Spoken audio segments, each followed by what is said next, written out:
Chapter 3, Part 1, Testing in Sports Performance. Chapter 3, Part 1, Testing in Sports Performance. Learning objectives. Upon completion of this chapter, you will be able to describe the components and function of an integrated sports performance assessment, identify methods for determining athlete readiness to perform, identify methods for determining athletic readiness to perform, describe systematic assessments used to obtain holistic information about athletes. Overview of sports performance testing. Overview sports performance testing.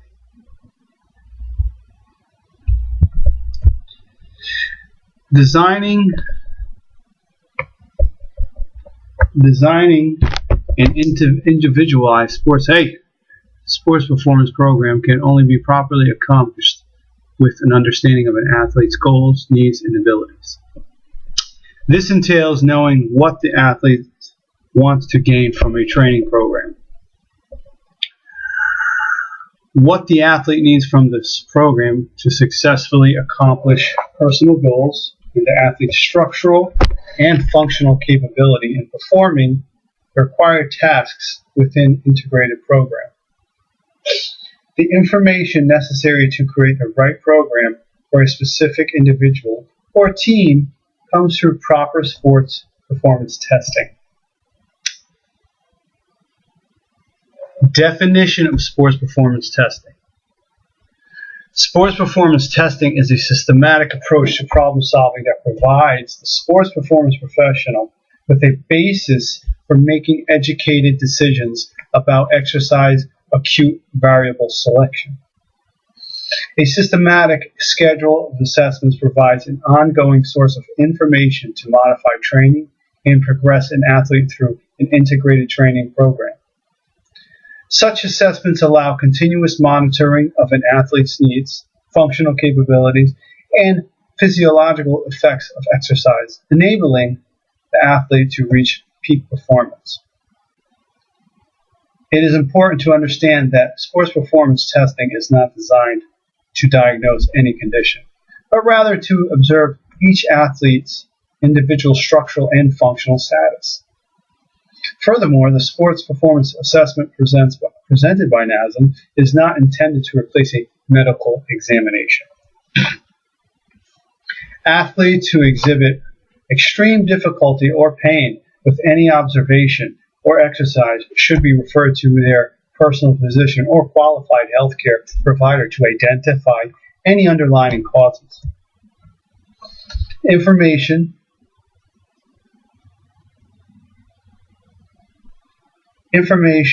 provided by a sports performance assessment. Still chapter 3, part 1. The assessment provides the sports performance professional with a holistic representation of the athlete, offering insights into their past, present, perhaps future. The assessment provides a view of the current structure and function of the athlete, including medical history, movement, cardiorespiratory fitness, strength. A fundamental representation of an athlete's goal, needs, and status can be created through the sports performance assessment. From this profile of status, needs, and goals, an integrated sports performance program is individualized specifically for each athlete. When conducting these assessments, it is essential to use a variety of observation methods to obtain a balanced overall overview of an athlete. It is essential to use a variety of these observation methods to obtain a balanced overview of an athlete. Pro tip, keep in mind the quality of the assessment is the basis for the quality of the program. The more information a sports performance professional knows about an athlete, the more individualized the program. This ensures the safety and effectiveness of the program. Page 83, Chapter 3, Part 1. Readiness activity. Gathering personal background information about an athlete can be very valuable in gaining an understanding for the athlete's physical condition and can also provide insights into what types of imbalances they may exhibit. The athlete must be cleared by a physician through physical evaluation prior to beginning a performance enhancement program. The physician should provide documentation stating the athlete is cleared for activity and provide information on any medical concern which the sports performance professional should be aware of prior to the onset of physical activity. While this information is extremely important, asking other questions can provide additional information about an athlete, including an athlete's medical history. Medical history is crucial as it provides information about any life-threatening chronic diseases, such as coronary heart disease, high blood pressure, diabetes, etc. And the information about the structure and function of the athlete by uncovering important information like past injuries, surgeries, imbalances, and chronic conditions. Page 84, Chapter 3. Past injuries. Inquiring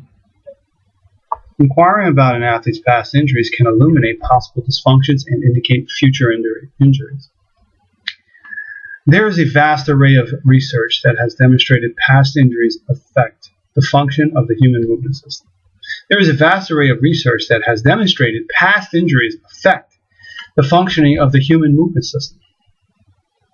A prior injury can also have effects up and down the kinetic chain. Number 1, ankle sprains. Ankle sprains have been shown to decrease the neural control to the gluteus medius, and gluteus maximus. Ankle sprains have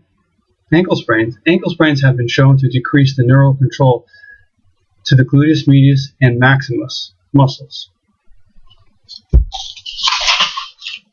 This in turn can lead to poor control of the lower extremities during many functional activities, which can eventually lead to injury. Injuries involving knee ligaments. Knee injury can cause a decrease in the neural control to the muscles that stabilize the patellofemoral or tibiofemoral joints and lead to further injury. Non-contact knee injuries are often the result of ankle and hip dysfunction. The knee is caught between the ankle and the hip. If the ankle or hip joint begins to function improperly, this results in altered movement and forced distributions of the knee. Over time, this can lead to further injury. Low back injuries can cause decreased neural control to stabilizing muscles of the core, resulting in poor stabilization of the spine. This can further lead to dysfunction in upper and lower extremities. Shoulder injuries. Number 4, shoulder injuries. Shoulder injuries cause altered neural control of the rotator cuffs, which can lead to instability of the shoulder joint during functional activities. Other injuries. Number 5. Injuries that result from human movement system imbalances include repetitive hamstring strains, groin strains, patellar tendinitis, jumper's knee, plantar fasciitis, pain in the arch of the foot, posterior tibialis tendinitis, shin splints, bicep tendinitis, shoulder and pain, and headaches. All of the aforementioned past injuries should be taken into consideration while assessing athletes, as the mentioned imbalances will manifest over time unless proper care has been given. At best, an athlete can recall only half their injury history, mostly the severe injuries, so a close examination of imbalances by the healthcare professional can reveal areas of potential risk. That was page 84. Footnote, half injuries. Half of the injuries. They only, at best, an athlete can only remember half. Past surgeries, heading, past surgeries. Surgical procedures create trauma for the body and may have similar effects to those of an injury. They can create dysfunction unless properly rehabilitated. Some common surgical procedures include foot and ankle surgery, knee surgery, back surgery, shoulder surgery, cesarean section for birth, cutting through abdominal wall to deliver a baby, appendectomy, cutting through the abdominal wall to remove the appendix. In each case, surgery will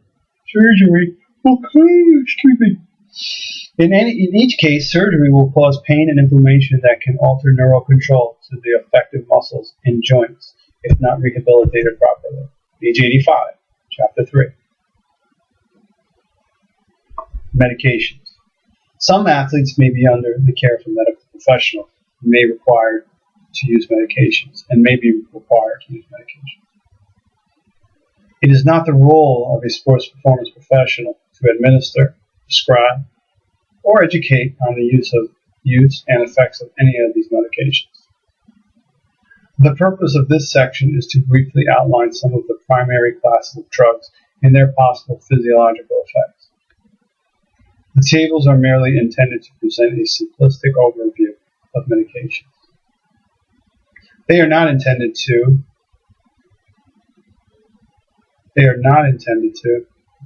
serve as conclusive evidence regarding medications or their effect.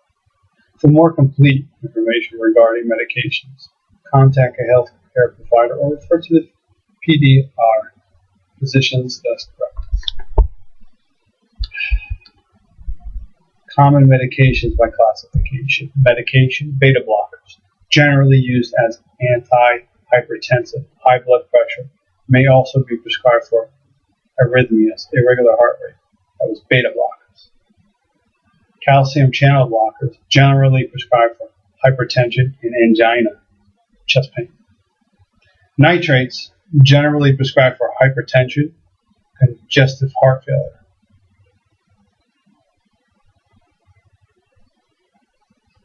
Diuretics, generally prescribed for hypertension, cognitive heart failure, and peripheral edema.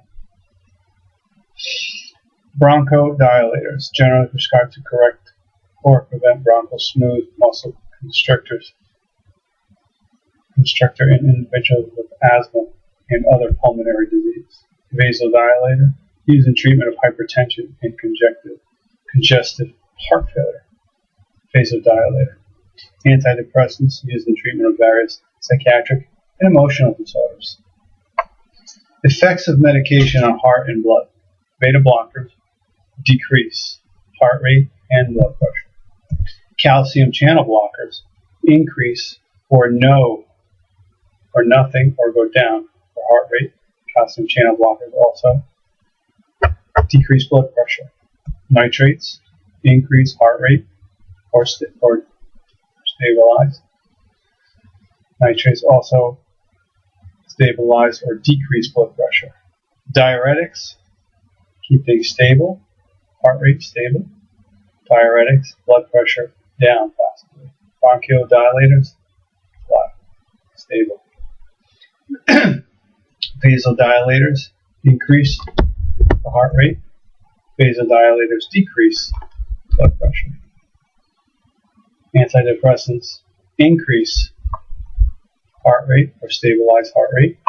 Antidepressants decrease blood pressure or stabilize blood pressure, or no effect. Assessments. Before building a battery of assessments, the professional needs to understand the athlete and their needs. The assessment protocol should be as individualized as the program, reflecting the demands of the sport in which the athlete is participating. Assessments should be selected based upon. The assessment protocol should be as individualized as a program, reflecting the demands of the sport in which the athlete is participating. Assessments should be selected based upon metabolic specificity of the sport and position being played, mechanical specificity of the sport and position being played, training status. Training status of an athlete. Assessment should be selected based upon training status of an athlete, experience and age of an athlete. It is important to be aware that the assessments chosen for a specific athlete may change over time. This will ensure the correct assessments are being applied to evaluate progression of the athlete. This will ensure the correct assessments are being applied to evaluate progression of the athlete. As these assessments change, the professional will also need to keep in mind that assessments can only be considered valid comparison when they are compared to the same assessment performed with the same equipment and protocols. As these assessments change, the professional will also need to keep in mind that assessments can only be considered valid. That assessments can only be a considered valid comparison when they are compared to the same assessment performed with the same equipment and protocols. Physiological assessments. Page 87, Chapter 3. Physiological assessments provide valuable information regarding the status of the athlete's overall health. Regular assessment of the athlete's resting heart rate, blood pressure, body fat, and circumference provide constructive information for designing an athlete's conditioning program. Resting heart rate. The resting heart rate can be taken at the base of the thumb, radial pulse, the preferred location, or on the neck to the side of the windpipe. Corroided pulse should be used with caution. It is best to teach athletes how to measure their resting heart rate upon rising in the morning. Instruct them to test their resting heart rate 3 mornings in a row and average their 3 readings. Radial pulse. To find the radial pulse, lightly place 2 fingers along the arm in line and just above proximal to the thumb. Once the pulse is felt, count the pulses for 30 seconds and multiply by 2. The first beat counted is 0. Record the 60-second pulse rate and average over 3 days. Points to consider. The touch should be gentle. The test must be taken when the athlete is calm. All 3 tests must be taken at the same time in surrounding conditions to ensure accuracy.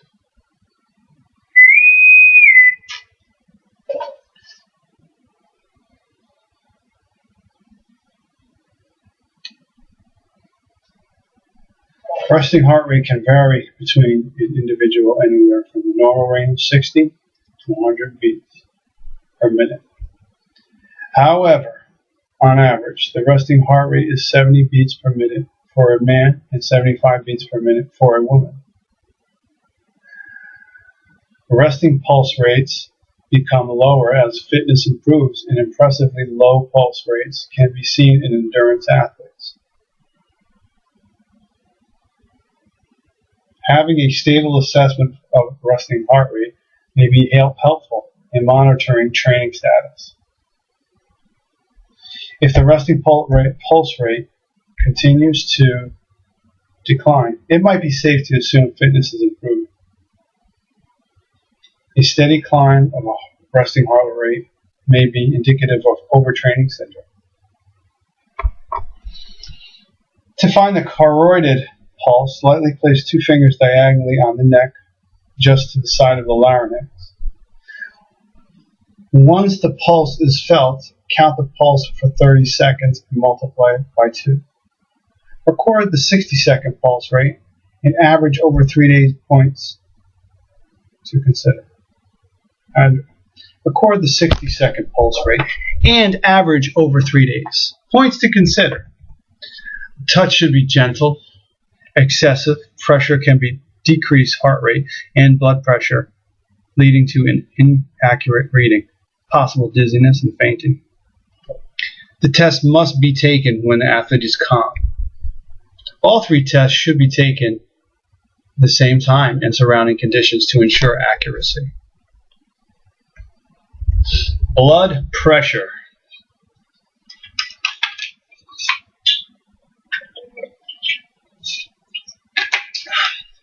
Blood pressure measurements consist of systolic and diastolic readings.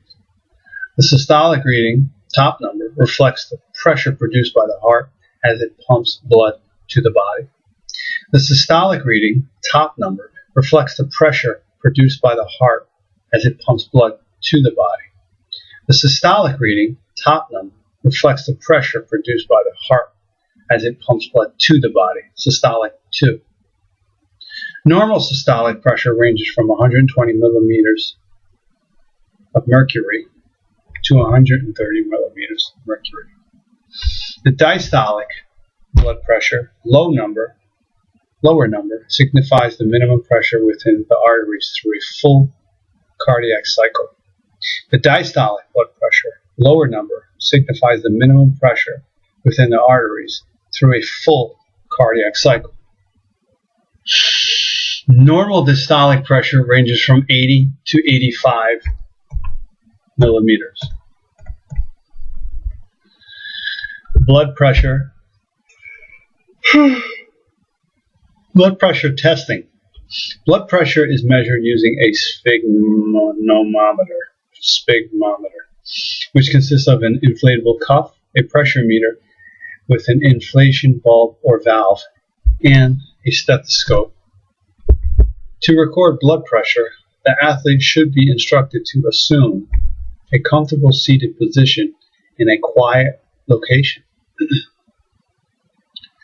The athlete should rest in a chair for 5 to 10 minutes, sitting up straight with their back against the chair and legs uncrossed and flat on the ground. The appropriate size cuff should be placed on the left arm and directly on the skin for the athlete just above the elbow. The arm should be rested on a supported chair. The arm should be rested on a supported chair. If no support is available, the sports performance professional can use their own arm to support the athlete's arm. Or if standing, secure the athlete's arm between the professional's arm and chest, and place the stethoscope over the brachial artery in the coronoid fossa of the humerus. And place the stethoscope over the brachial artery, in the coronoid fossa of the humerus, using a minimal amount of pressure. The cuff should be rapidly inflated to 20 to 30 mm above the point when the cuff should be rapidly inflated to 20 to 30 millimeters Hg above the point when the pulse can no longer be felt at the wrist or above the expected systolic pressure. Next, the valve should be open. On the bulb to release the pressure at a rate about 2 mm Hg per second, and one should listen for the pulse while watching the pressure meters reading decline. To determine the systolic pressure, note the pressure when the pulse is first heard through the stethoscope. Diastolic pressure is determined when the sound of the pulse rate fades away. Diastolic pressure is determined when the sound of the pulse fades away. If the pressure is released too quickly or the athlete's pulse could not be heard, it is important to avoid inflating the cuff right away.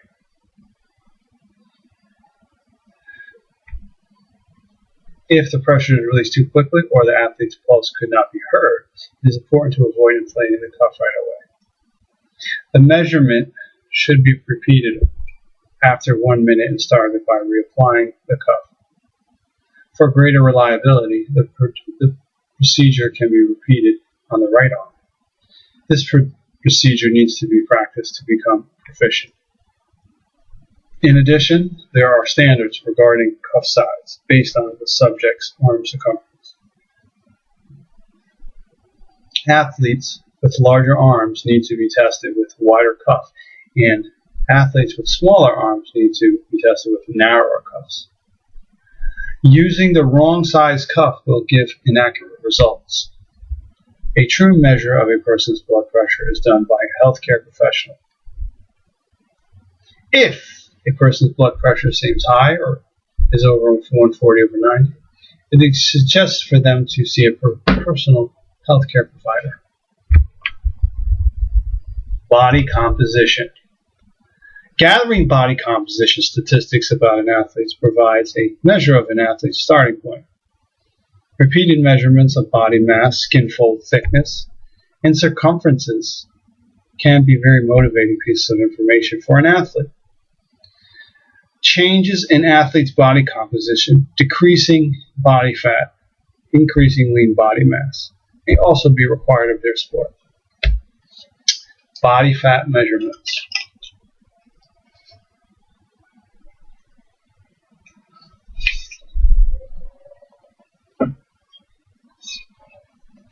Body fat measurements. An important piece of information is the athlete's starting body fat percentage. Lean body mass is important for all athletic activities, so knowing one's body fat percentage can help determine an estimate of the athlete's lean body mass. Body fat can be measured in a variety of ways. The choice of method depends on the availability, tools, and expertise. The most common method are discussed below.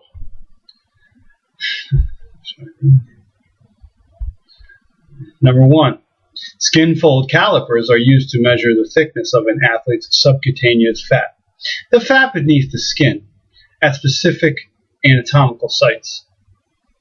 Properly performed, the thickness of a double layer of skin and the underlying fat is measured. The procedure looks simple, but requires practice to be skilled and accurate.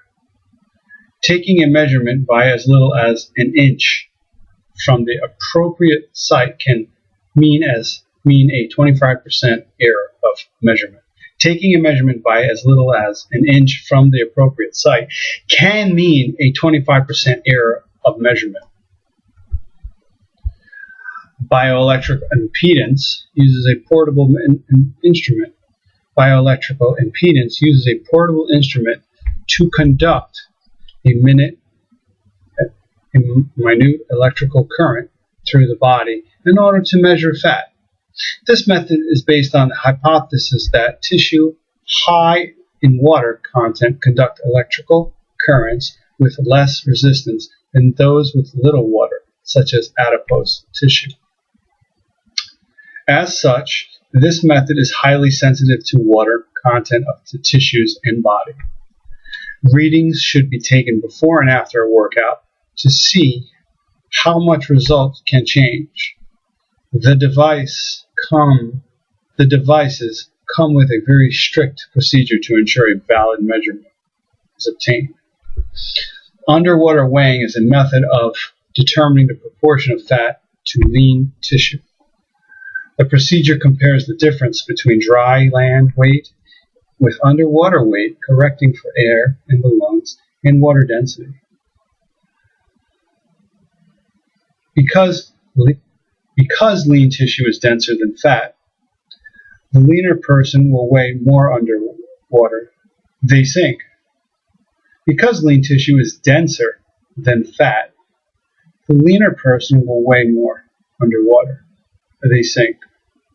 Those with more fat sink less. The results of underwater weighing determine a person's overall density compared to the water, and as such are a composite of body weight to body volume. as few people understand what it means when they are told they are 1.083 GCM. The density figure is converted to a percent body fat figure easier to interpret, understand, and explain. The density figure is converted to a percent body fat figure easier to interpret, understand, and explain.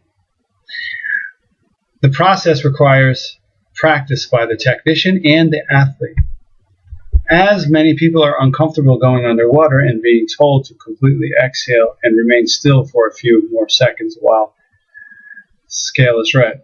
Of course, there are more elaborate tanks with digital scales and closed rebreathing systems that are more comfortable, but these are found mostly in research labs.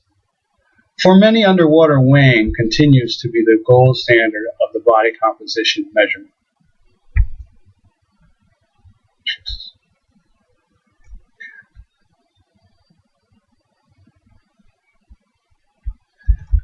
Skin fold caliper measurements.